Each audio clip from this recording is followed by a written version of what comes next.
이 편에서는 조국 전 교수는 그는 누구인가에 대한 이 편을 말씀드리겠습니다. 이 교수님, 네네. 1편에서 상세하게 듣는 분이 충분히 이해할 수 있도록 설명해 주셔서 아이고, 별 고맙고요. 말씀이요. 네네. 2편에 우리가 앞에서 다루지 못한 것도 있을 거고 네네. 또 오늘 못한 부분은 다음에 또 어떤 하더라도. 네네. 기회를 만들어서 또 말씀 주시더라도 네네네. 이 조국 전 교수가 네네.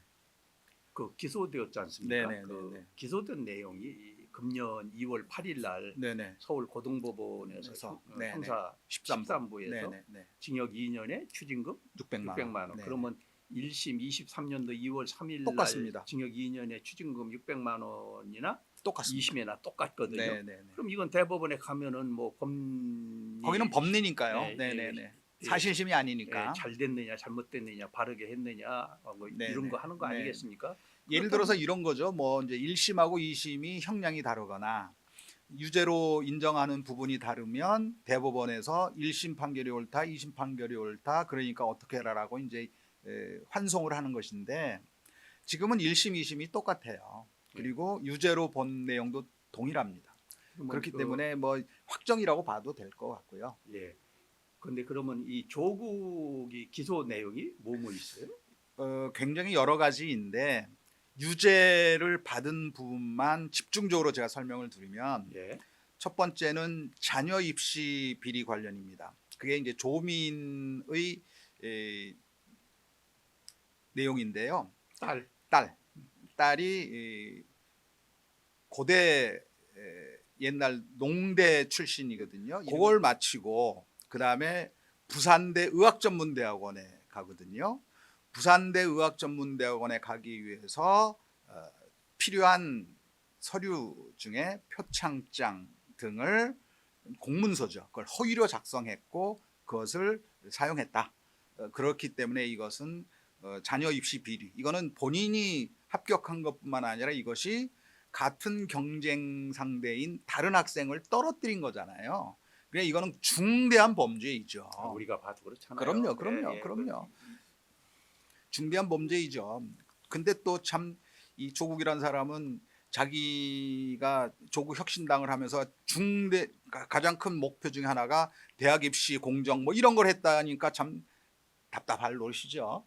나중에 이제 강령에서 설명드릴 기회가 있으면 모르겠는데 그런 내용이 들어가 있으니까 참 답답하죠. 그러네. 40명 뽑는데 40등으로 내가 41등이다.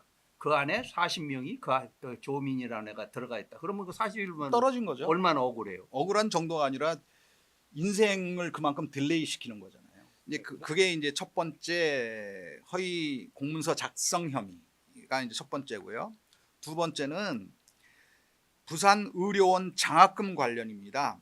이게 부정 청탁 및 금품 등 수수의 금지에 관한 법률 위반으로 되어 있습니다. 이게 뭐냐면 길기도 하네. 굉장히 길죠. 이제 부정 청탁 금지법이라고 이제 통상 얘기하는데 예. 청탁을 해서도 안 되고 뇌물을 받아서도 안 된다라는 것입니다. 그런데 의전원에서 조민 양이 성적이 굉장히 낮음에도 불구하고 장학금을 받아요. 그런데 그거를 굉장히 이제 떠벌렸던 모양이에요. 그러다 보니까 왜 집안이 뭐 가난해서 받을 일은 없잖아요. 강남 좌파인데 얼마나 돈이 많아요. 그리고 둘 다 교수, 하나는 민정수석이었고 막 이러니까 그거를 의전원에서 장학금을 받은 것이 조국을 보고 준 뇌물이다. 그리고 자기가 영전이 되게끔 부산대 병원장으로 영전이 되게끔 준 뇌물이다. 그리고 부정청탁이다. 라는 혐의로 이제 적용을 해서 기소가 됐습니다. 그리고 그건 유죄를 받았고요. 유죄 받았나? 유죄 받았습니다. 유죄 받은 게 이제 크게 세 가지이기 때문에 또 하나는 뭐냐면 유재수 씨라고 그 당시에 이제 그 청와대에 있었던 금융감독원에서 파견된 사람이 있어요. 이 양반이 이제 그 금융감독원 산하 뭐 이런데 부정 청탁을 뭐 압력을 행사했나 봐요. 그래서 그거를 이제 감찰하려고 그러니까 감찰을 무마시켰습니다. 누가? 민정수석인 조국이.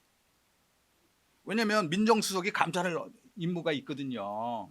그런 걸 하라고 앉혀놨더니 무마시킨 못하겠다고? 거죠. 네, 무마시킨 거죠. 그래서 나쁜 사람이네. 그러니까 그래서 그 기소 내용이 뭐냐면 직권남용 및 권리행사 방해로 돼 있어요. 그러니까 그걸 막으면 안 되는데 막았다. 직권을 남용한 거죠. 그리고 그 감찰을 해야 되는 정당한 권리를 행사하지 못하게 했다. 맞는 얘기죠. 그래서 이 세 가지에 의해서 유죄가 확정이 돼 있습니다.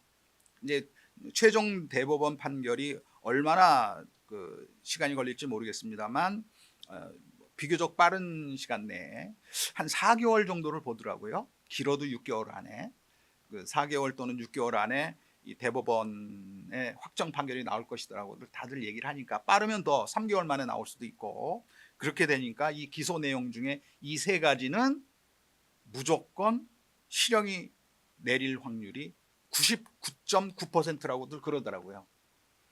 근데 이 교수님도 법학하신 분 아니고 저 법 안 했죠. 그러고 그래도 저는 하나 했어요. 체육진흥법. 아, 시행령 시행규칙은 학생들 공부시키기 위해서 지가 공부할 수밖에 없었는데 또 이제 뭐 이 교수님도 과외로 뭐 필요해서든 필요치 않아서 해야 돼요, 저희도. 공부도 하셨을 거란 말이죠. 근데 네. 제가 해서 궁금한 거는 이게 그 형사상 그 벌을 받게 되면 네. 선고를 받게 되면 네. 구속하지 않은 상태에서 벌 받았다가 실형을 받게 되면 대개들 그 구치소로 데려가거든. 네. 근데 어떻게 그 이 조국이라는 사람은 1심, 2심 한 번도 법정 구속을 안 해서 그래요. 법정 구속을 하게 되면 최종 확정이 되지 않았기 때문에 그 구치소에 가게 되죠. 유치장은 경찰에 있는 거고 구치소는 확정되기 전의 범인들을 갖다 놓는 데가 구치소입니다. 그 구치소에 가게 돼 있는데 그것은 판사만이 그것을 판단하게. 그러니까는 그 판사가 거기 있으면 당신은 1심에서 이진영하고 이것도 그렇다. 그러니까는 이제 이건 형법상 당신도 이제 가야 된다 해서. 근데 아마 제가 듣기로는 구속을 시켜야 맞는데 어떻게 다른 사람들은 그렇게 그 못하면 다 잡아놓는데 조국이는 안 잡아놓는 이유가 뭐예요? 크게 이제 두 가지예요. 저도 이제 걔네들 말에 의하면 이거예요. 판사가 생각하기에 여러 차례의 압수수색을 통해서 이미 증거 인멸의 가능성이 없다. 가장 법정 구속을 할 때 첫 번째가 증거 인멸의 위험성이에요. 두 번째가 도주 가능성이에요. 그런데 조국이라는 사람은 어디 도망갈 수가 없다. 그래서 증거 인멸의 가능성과 도주 가능성이 없으므로 법정 구속을 하지 않았다라고 얘기를 하더라고요. 저도 가만히 들어보니까 그렇게 본인 말로는 뭐 300회 뭐 가깝게 300회 뭐 이렇게 압수수색을 당했다고 그러는데 뭐 모든 뭐 자기 관계된 사람들이 그러면 더 이상 뭐 숨길 게 없잖아요. 압수수색을 그렇게 많이 했죠. 그러니까 첫 번째는 그렇게 많이 이제 압수수색을 했기 때문에 숨길 증거가 없다. 그러니까 두 번째가 이제 도주 가능성이 없는 거예요. 왜냐하면 너무 다 알려졌으니까 전 세계적은 모르겠지만 그러면 전 대한민국은. 이 교수님 네. 아니 제 얘기가 아니라 알았어. 구치소에 있는 사람들 그 사람처럼 대접받으려면은 3분의 2는 쏟아 내보내줘도 돼요. 그 사람들 식으로 변명한다면 그거는 저희는 이제 법 시스템이라는 것이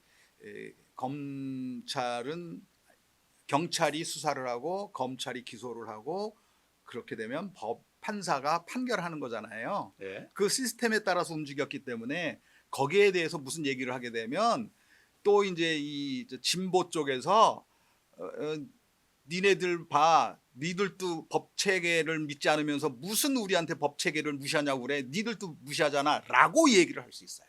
그래서 저는 그 얘기를 못 해요. 그래요. 네. 무슨 말씀인지 아셨죠? 하지 마시고. 네네네. 그까지 네, 여기까지 하겠습니다.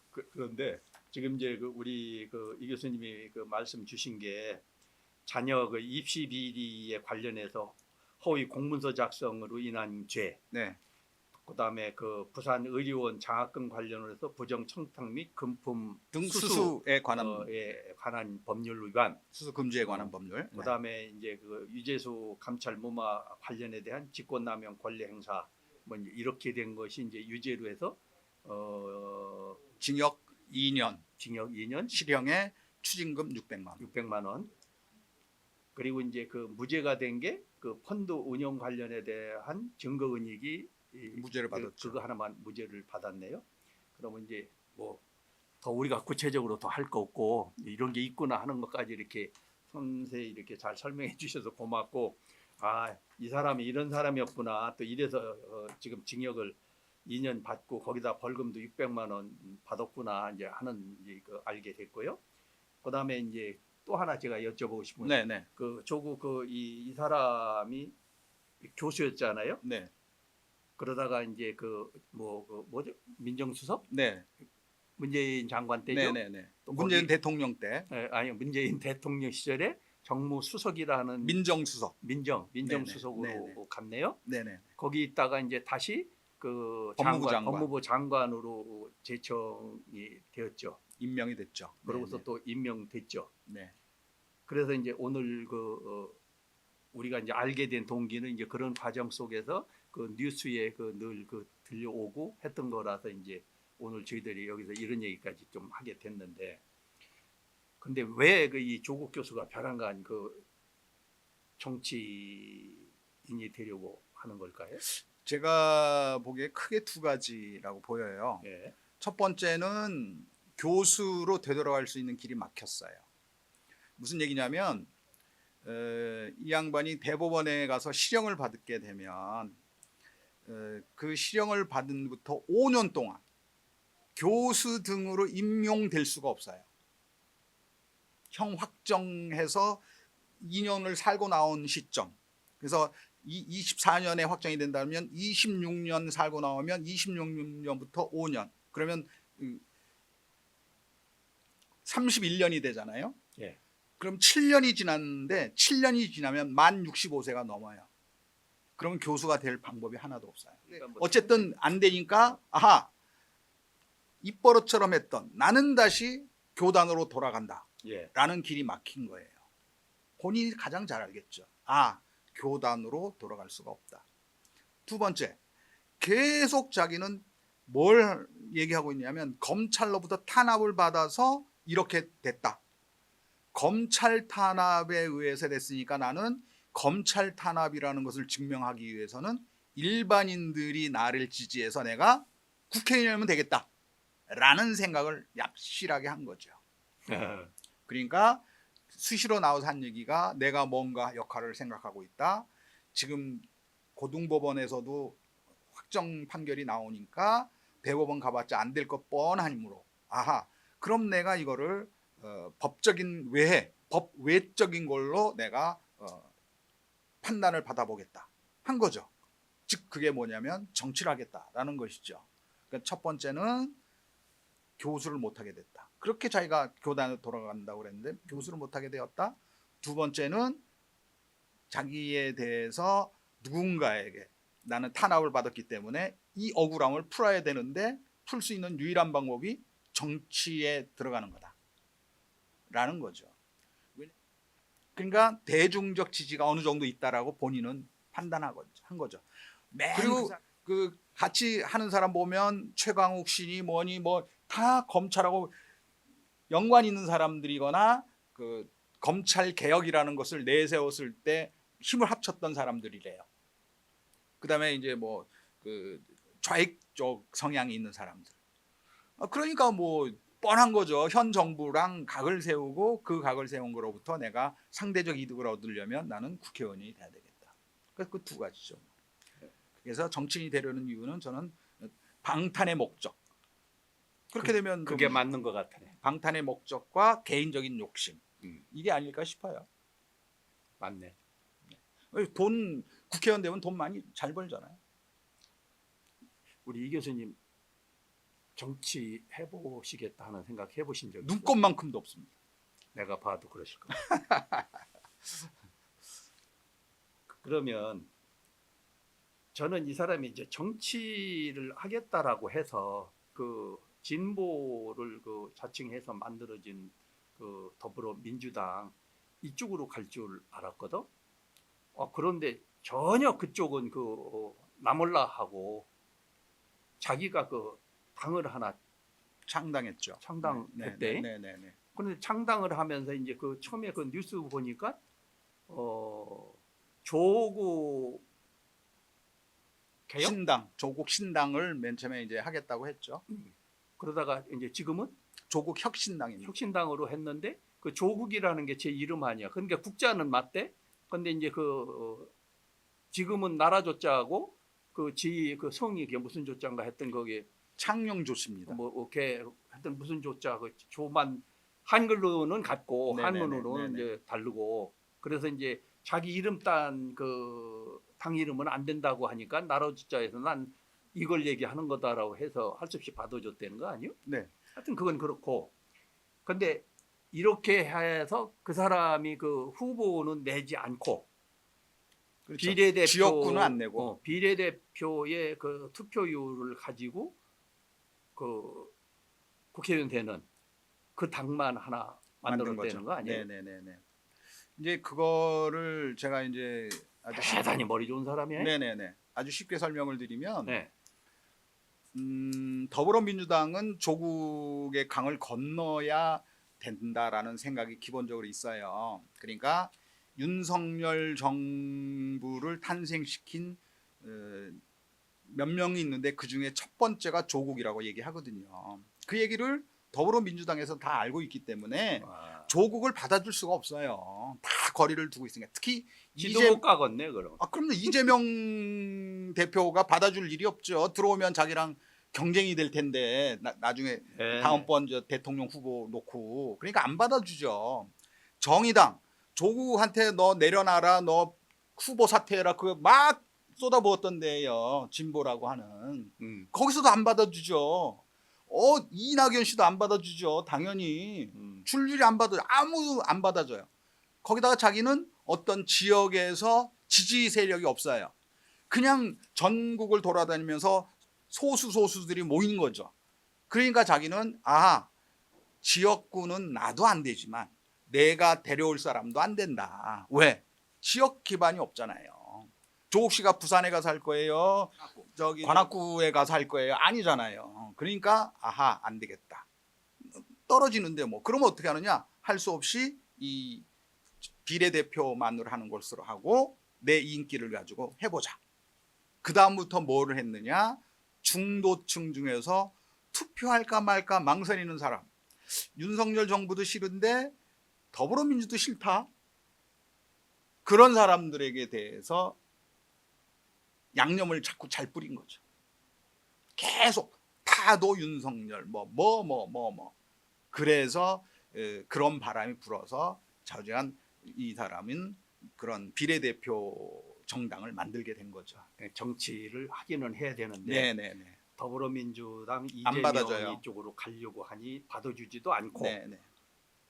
정의당에서도 안 받아주고. 차라리 그러면 쉽게 갈 수 있는 방법은 나라 조자 국자를 써가지고 조국이라는 혁신당을 만들어서 그게 몇 명이 되든 나는 꼭 국회의원이 돼야 되겠다. 네. 그게 방탄이지. 네네네. 그런데 그 중에서 이제 아까 말씀하신 대로 비례대표의 1번은 무조건 여성이어야 된다. 네네네. 그러고서 대개들 그 숫자가 퍼센트가 투표율 퍼센트가 높아지면 숫자가 늘어나는 거고 그렇죠. 적으면 적은 대로 하니까는 네네. 만약을 대비해 가지고 지가 만들어 놓고 지가 2번 갔다는 말씀하신 거 아니야? 네네네. 그렇죠? 그렇죠. 네.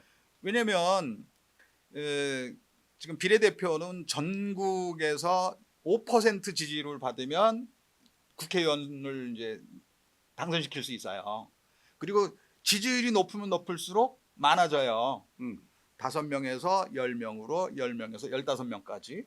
물론 20% 이상 넘을 수는 없을 테니까. 그러니까 넘어도 그 이상은 못 가져가는 거 아니야? 46석이에요. 아니 46석 중에서 네. 그 저기 몇 석은 저기 다른 데 주고 또 몇 석은 이쪽에 주고 그러는 거 다 아니야? 똑같아요. 많이 가는 거야? 지지율이 높으면 높을수록 많이 가져가요. 음.